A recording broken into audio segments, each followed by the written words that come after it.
आज मी आल्यापासून धाराशिव लोकसभा मतदारसंघातील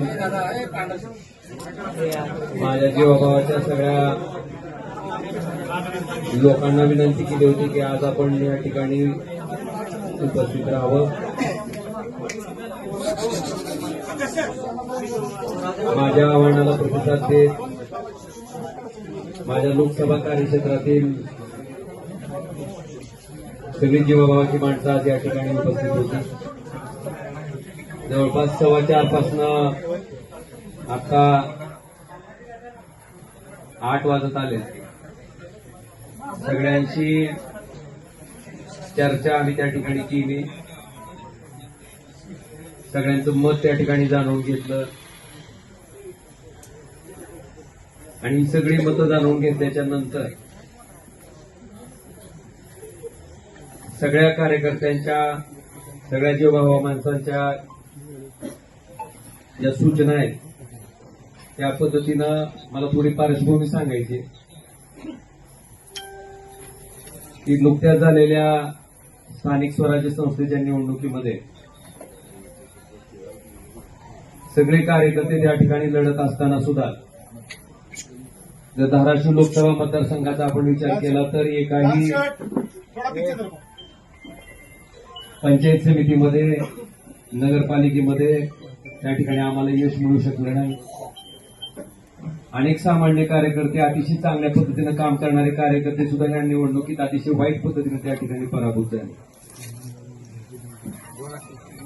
मी असेल, आपले सगळे सहकारी असतील आणि 24 तास मधला 24 तास वेळ सामान्य माणसासाठी, सामान्य लोकांसाठी, त्याच्या समस्येसाठी द्यायचं काम आम्ही प्रामाणिकपणे केलंय आणि याचे साक्षीदार सगळे सर्वसामान्य माणसं आहेत. आपल्या सगळ्याच्या माहितीसाठी आमचा कार्यकर्ता, आम्ही कधी कामात कमी पडलोच नाही. लोकांच्या समस्या सोडवण्यात आम्ही कधी कमी पडलो नाही.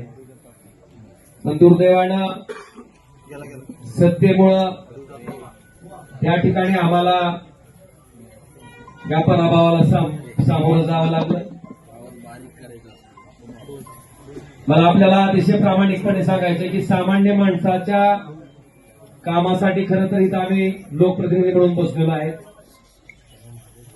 सामान्य माणसाच्या अक्षरशः ट्रान्सफॉर्मरला सुद्धा त्या ठिकाणी अडचणी येत होत्या. आज सगळ्यांच्या माध्यमातून त्या ठिकाणी मी निर्णय घेतलाय की शिवसेना पक्षात त्या ठिकाणी आम्ही जाणार आहे.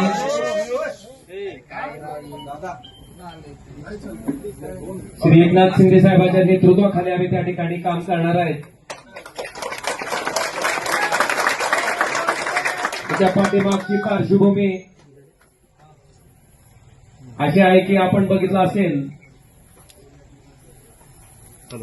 ज्या कारणामुळे त्या ठिकाणी मी माझं सार्वजनिक जीवन सुरू केलं,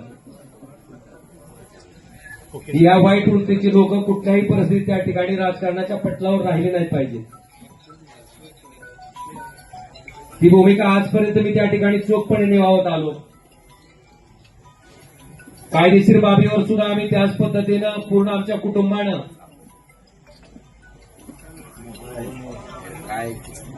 महाराष्ट्र पोलीस जे तपास करत होते, कळंबोली पोलीस स्टेशन जे तपास करत होते ते दबावाखाली करतंय आणि इथून आम्हाला न्याय मिळू शकत नाही. म्हणून हा तपास सीबीआयकडे वर्ग करावा अशी मागणी, अशी याचिका हायकोर्टात केल्याच्या नंतर या हत्याकांडाचा तपास त्या ठिकाणी सीबीआयकडे वर्ग झाला. 20 वर्ष अविरतपणे न्यायालयीन प्रक्रिया चालली. फार मोठ्या अपेक्षा आमच्या कुटुंबाला त्या निकालात नव्हत्या. मेरिटवर निकाल येईल अशी अपेक्षा होती. पण दुर्दैवानं जो काही निकाल आला ज्याच्यामध्ये सन्मान्य न्यायालय म्हणतंय की राजकीय वैमनस्य होतं तेही मान्य करते. कुठल्याही हत्याकांडामध्ये उद्देश, मोटिव्ह फार महत्वाचा असतो तेही न्यायालय मान्य करते. पण दुर्दैवानं कळंबोली पोलीस स्टेशनच्या तपासाला त्या ठिकाणी बेस करून मला वाटतं ज्या पद्धतीचा निकाल आला तो अतिशय दुर्दैवी होता आणि अशा पद्धतीनं या निकालाचं दुःख, कारण ज्या दिवशी राजेसाहेब गेले त्या दिवशीचं जे दुःख होतं तशाच पद्धतीचं दुःख आमच्या पूर्ण कुटुंबाला काल सहन करावं लागलं. मला वाटतं ह्याच्यामध्ये एक माणूस त्या ठिकाणी सक्षमपणे आमच्या पाठीशी उभा होता आणि त्यांनाही ते पटलेलं नव्हतं. काल ज्या पद्धतीने निकाल आला त्याच्या बाबतीत सीएम साहेब, देवेंद्रजी फडणवीस, श्री एकनाथ शिंदे साहेब यांच्याशी माझं बोलणं झालं. त्यांनी अमित शहा साहेबांबरोबरही माझं बोलणं करून दिलं. आम्ही त्यांना इतकीच विनंती केली की साहेब आम्हाला कुणाचा फेवर नको आहे, पण आम्ही जे संघर्ष मागच्या 20 वर्षापासून करतोय, फक्त न्याय मागतोय, तो न्याय आम्हाला मिळवून द्यावा ही आम्ही कळकळीची विनंती त्या ठिकाणी केली. आणि आदरणीय एकनाथ शिंदे साहेबांनी स्वतः समोर येऊन स्टेटमेंट दिलं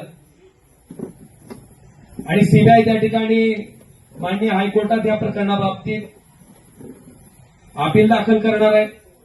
अपेक्षा इतकीच आहे की केसच्या मेरिटवर त्या ठिकाणी जो न्याय त्या ठिकाणी डावलला गेला तो आम्हाला न्याय मिळावा. आणि म्हणून या सगळ्या बाबीचा विचार केल्याच्या नंतर आपण जर आमची इथली राजकीय परिस्थिती बघितली असेल, बऱ्याच मंडळींना वाटतंय की आता तुमचा एक पक्ष त्यांचा एक पक्ष. मी अतिशय प्रामाणिकपणे सांगतो की कुठलाही पक्ष असला तर अशा वृत्तीला राजकारणातनं थांबवण्यासाठी जे काय करावं लागणार आहे त्यासाठी ओमराजे कधीच थांबणार नाही ना मला कोणी रोखू शकतो. आज ज्या सत्तेची ताकद घेऊन त्या ठिकाणी आमच्यासारख्या सर्वसामान्य कार्यकर्त्यावर जो अन्याय होतोय, आज गावागावातल्या माणसाला त्या ठिकाणी थांबवलं जात आहे. अनेक लोकोपयोगी कामं आहेत. खासदार म्हणून त्या माणसाला वाटतंय की बाबा खासदारांना आमचं ट्रान्सफॉर्मर द्यावा, खासदारांना आमच्यातलं अमुक काम करावं. आज 7 वर्ष होत आलेत. त्या माणसाच्या अपेक्षा फार मोठ्या आहेत. मला वाटतंय निश्चितपणे या सगळ्या अपेक्षांना न्याय द्यायचं काम मी निश्चितपणे प्रामाणिकपणे इथून पुढच्या कालखंडामध्ये करत राहील. आणि आपल्या सगळ्याच्या माहितीसाठी सामान्य माणूस ओमराजेला ओळखते. 2009 पासून ते आजपर्यंत, 2006 पासून ते आजपर्यंत त्या सामान्य माणसासाठी मी काय काम करतो हे सामान्य माणसानं बघितलंय. आणि म्हणून कुठल्या पैशाच्या हव्यासापोटी, कुठल्या पदाच्या हव्यासापोटी जाणारा ओमराजे नाही. जी काय सत्ता घ्यायची किंवा जी काय सत्तेचा वापर करायचा आहे, कारण आपण जर माझ्याकडची फळी बघितली तर माझ्याकडे मोठे प्रस्थापित माणसं कोणीच नाही. माझ्याकडे सामान्य माणसं, समाजातली शेवटच्या घटकातली माणसं त्या ठिकाणी आज माझ्याकडे आशा लावून बघतायत. आणि मी आपल्याला शब्द देतो की या सत्तेचा वापर हा त्या सर्वसामान्य माणसाच्या जीवनात आनंद देण्यासाठी मी प्रामाणिकपणे करत राहीन आणि ती ताकदीनं करत राहीन. हे वचन मी आपल्या सगळ्याच्या साक्षीनं आज या ठिकाणी देतो. आणि आम्हाला खात्री आहे की ज्या पद्धतीनं धावून जाऊन काम करायचा त्यांचा स्वभाव आहे त्या पद्धतीने निश्चितपणे धावून येतील आमच्या प्रत्येक. कारण आमचं काय वैयक्तिक कुठलंच काम नाहीये, माझं कुठलंच काय असंही नाही किंवा काहीतरी वेगळा व्यवसाय माझा चालू आहे आणि त्या व्यवसायाला संरक्षण घेण्यासाठी मला जायचं आहे ना. माझ्यावर काही ईडीसी द्यायची मी दाड पडली असंही नाही.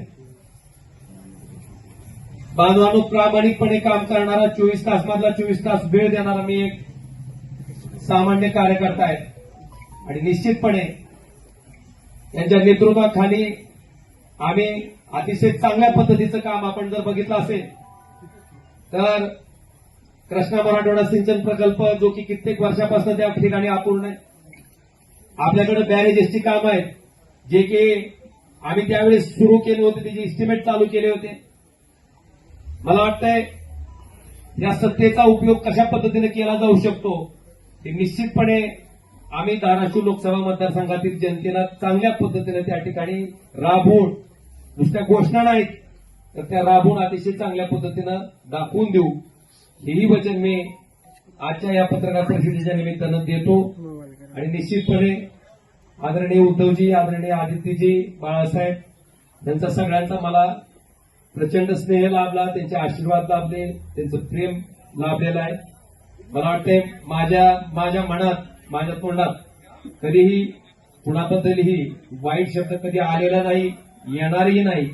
आणि मी मगाशी आमच्या सगळ्या सैनिकांना सगळ्यांना सांगितलं की एकही शब्द भले कुठल्याही प्रकारची कशाही प्रकारची कमेंट पुढे न आली तर मला वाटतंय मातोश्रीबद्दल आपल्याकडनं एकही शब्द जायला नको, ही मी विनंती सगळ्या आमच्या कार्यकर्त्यांना केलेली आहे. मी त्यांचाही मनापासून आभार व्यक्त करतो. आणि निश्चितपणे माझा पुढचा जो राजकीय प्रवास आहे, हा राजकीय प्रवास सर्वसामान्य माणसाच्या जीवनात आनंदाचे क्षण आणण्यासाठी, त्याला सुखाचे क्षण देण्यासाठी मी कायमस्वरूपी अविरतपणे जसा आधी काम करत आलोय त्याच पद्धतीनं अविरतपणे त्यांच्यासाठी काम करत राहील हेही वचन देतो. अमित शहाची चर्चा केली असं सांगितलं, एकनाथ शिंदे साहेबांनी बोलणं करून दिलं. उद्धव ठाकरेंशी आपली काही चर्चा झाली का, त्यांच्याशी काय बोललात का, किंवा आपण भविष्यात त्यांची अमित भाई शहांशी आपण चर्चा केली फोनवरून, एकनाथ शिंदे साहेबांनी आपल्याला फोनवरून चर्चा करून दिली असं बोलला.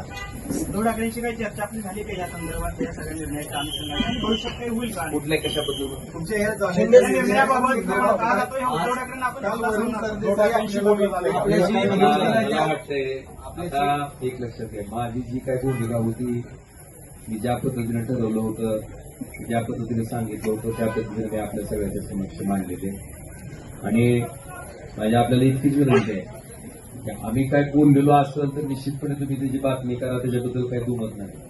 पण न बोललेल्याही बातम्या त्या ठिकाणी चालवल्या जातात आणि विनाकारण कुणाबद्दलही गैरसमज त्या ठिकाणी निर्माण केले जातात. तर फक्त तेवढ्या गोष्टी घडू नयेत. आज मला जे काय बोलायचे मी बोललोय आणि मला एवढं सांगायचं, मी बोलण्यापेक्षा मी जो हा निर्णय घेतलाय या निर्णयाचं समर्थन माझ्या कामातनं, माझ्या कष्टातनं त्या ठिकाणी लोकांना दाखवून देईन, एवढं मात्र मी तुम्हाला